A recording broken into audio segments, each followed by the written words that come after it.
FIIs India से aggressively पैसा निकाल रहे हैं, but you would be surprise to know कि इसका असली रीजन मार्केट क्रैश नहीं। तो सबसे पहला सवाल ये आता है कि FIIs इंडिया से एग्जिट कर क्यों रहे हैं।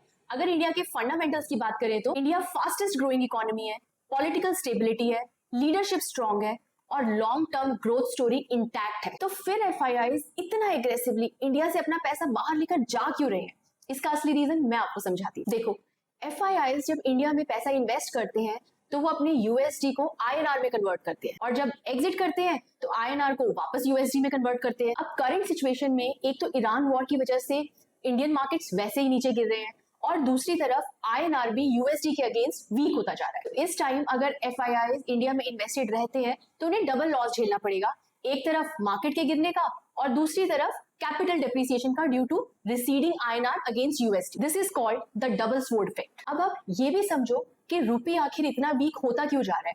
इसका भी रीजन मेजरली वॉर लिंक्ड है। India majorly oil and gas import करता है जिसकी पेमेंट डॉलर्स में होती है। अब वर्ल्ड वाइड एनर्जी क्राइसिस के कारण हमारे गैस एंड ऑयल इंपोर्ट्स महंगे होते जा रहे हैं, जिसकी वजह से इंडिया से डॉलर का आउटफ्लो इंक्रीज हो रहा है, और जितना ज्यादा डॉलर इंडिया से बाहर जाएगा उतना INR वीक होगा, and this is the exact reason why INR is constantly falling against dollar. अब आपका नेक्स्ट क्वेश्चन ये होना चाहिए, क्या इंडियन करेंसी USD के अगेंस्ट गिरती ही चली जाएगी? Is it a free fall of INR against USD? The answer is no.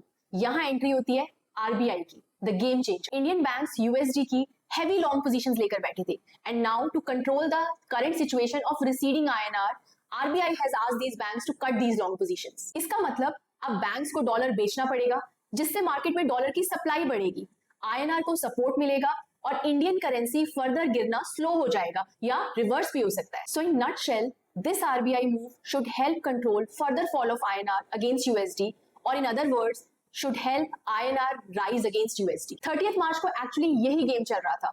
Markets bar bar recover करने की कोशिश कर रहे थे क्योंकि banks were offloading USD at the back and. तो जो आपको एक रैंडम बाउंस लग रहा था वो एक्चुअली में एक प्लान मूव था। कमिंग टू स्टॉक्स नाउ, जब भी INR रिकवर करके स्टेबलाइज हो जाएगा तो FIIs के लिए करेंसी रिस्क कम हो जाएगा और FIIs का कॉन्फिडेंस इंडियन मार्केट्स में भी वापस आएगा, जिसकी वजह से FIIs इंडियन मार्केट्स में वापस आएंगे, और जब FIIs वापस आएंगे तो लिक्विडिटी इंक्रीज होगी और मार्केट में स्ट्रॉन्ग रैली भी आएगी। बट ट्विस्ट ये है कि जब मार्केट में रैली आएगी तो क्या सारे स्टॉक्स भागेंगे? नहीं। और इसी पॉइंट पे 90% लोग गलती करते हैं, गलत स्टॉक्स चूज करके रैली को मिस कर देते हैं। मार्केट रैली तो सबके लिए करेगा, लेकिन मार्केट में पैसा सिर्फ उनका बनेगा जो पहले से रेडी हो, क्योंकि असली पैसा मार्केट रैली से नहीं बनता, रैली के टाइम राइट स्टॉक सिलेक्शन से बनता है।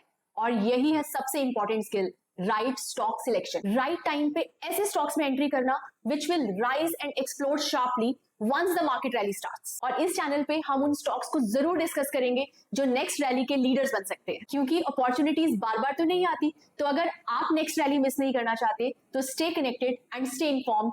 Let's get ready for the next rally.